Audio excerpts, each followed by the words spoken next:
নাতিপুতি সহ যে কোটাগুলোকে আমরা সেগুলোকে অযৌক্তিক কোটা বলে মনে করছি। আবারও গর্জে উঠলেন হাসনাত আব্দুল্লাহ। বৈষম্য বিরোধী ছাত্র আন্দোলনের অন্যতম এই নেতা আবারও জানিয়ে দিলেন তার রাজনৈতিক স্বচ্ছতা ও স্বৈরাচার বিরোধী মনোভাবের কথা। প্রথম আলোর একটি সংবাদকে কেন্দ্র করে বললেন, দিল্লি থেকে লিখে দেওয়া নিউজ করে যদি ভেবে থাকেন হাসনাত আব্দুল্লাহকে থামাতে পারবেন তাহলে আপনারা ভুলের জগতে আছেন। থামাতে চাইলে আরও আগেই থেমে যেতাম।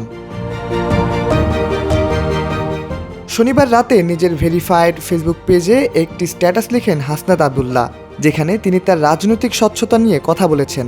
তার আগে হাসনাতের বিলাসী জীবনযাপন নিয়ে প্রশ্ন শিরোনামে অনলাইনে একটি খবর প্রকাশ করে প্রথম আলো। হাসনাতের চ্যালেঞ্জের মুখে অবশ্য তারা শিরোনাম ও সংবাদের ভেতর পরিবর্তন করে।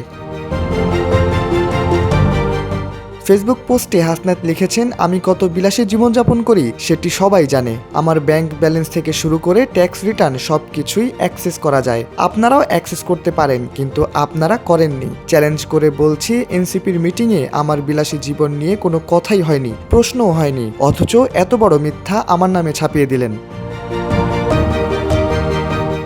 হাসনাত আরও বলেন, প্রথম আলো বরাবরই এদেশের সৎ এবং দেশপ্রেমিক রাজনীতিবিদদের নিয়ে মিথ্যাচার করেছে। ভারতীয় সংবাদ মাধ্যমের বিরুদ্ধে যে বা যারাই দাঁড়ানোর চেষ্টা করেছে তাদেরকেই আক্রমণের লক্ষ্যবস্তু বানানো হয়েছে। আমি সেই তালিকার সর্বশেষ সংযোজন। রয়ের বিরুদ্ধে পোস্ট দেওয়ার 2 দিনের মাথায় আমাকে নিয়ে এই তথ্য সন্ত্রাস কাকতালীয় হতে পারে না। নিজের স্বচ্ছতা নিয়ে হাসনাত আরও জানান, আমি আবারও চ্যালেঞ্জ করছি, আমি কারো থেকে 1 টাকা নিয়েছি এটা কেউ প্রমাণ করুক, যে কোনোভাবে প্রমাণ করুক। সরকারি বেসরকারি যে কোনো গ্রহণযোগ্য প্রক্রিয়ায় তদন্ত হোক।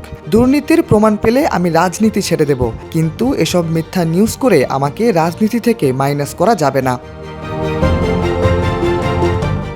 দ্ব্যর্থহীন ভাষায় হাসনাত ঘোষণা করেন, তথ্য সন্ত্রাস দিয়ে আমাকে থামানো যাবে না। যতদিন দেহে প্রাণ আছে আমি এই দেশে দিল্লির সাম্রাজ্যবাদের বিরুদ্ধে এবং আওয়ামী লীগের বিরুদ্ধে কথা বলে যাব। তাতে আমার রাজনীতি যদি না থাকে, আমাকে যদি মাইনাস করা হয় হোক। আমাদেরকে মেরে না ফেলা পর্যন্ত ভারত, আর আওয়ামী লীগের বিরুদ্ধে আমাদের এই লড়াই অব্যাহত থাকবে ইনশাল্লাহ। শাহরিয়ার আহমেদ, সময়ের আলো।